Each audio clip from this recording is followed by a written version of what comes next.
আসসালামু আলাইকুম দর্শক, স্বাগত জানাই আমাদের কৃষি কালচার দেখতে।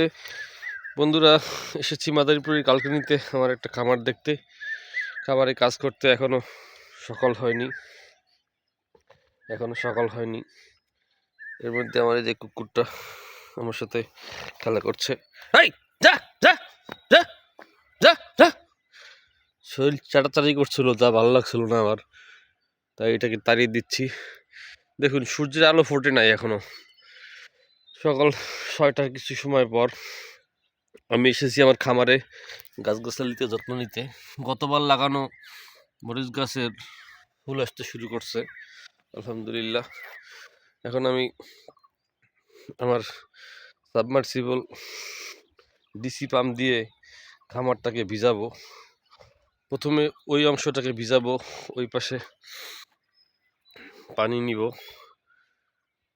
তারপর এই পাশটা দিয়ে ভিজাবো। নতুন একটা ব্যাটারি কিনেছি, 30 অ্যাম্পিয়ারের 12 ভোল্টের ব্যাটারি, ডিজিডিসি ডংজিং গ্রুপের ব্যাটারি। এটা কি অরিজিনাল ব্যাটারি কিনা রিপেয়ার ব্যাটারি সেটা আমি বুঝতে পারছি না, এখন মোটর চালাইলেই বুঝতে পারবো। তো মোটর চালানোর জন্য উদ্যোগ নেওয়া শুরু করছি। এই যে এই পুকুর থেকে পানি নিয়ে ওই পাশটা ভিজাবো। চলুন শুরু করি।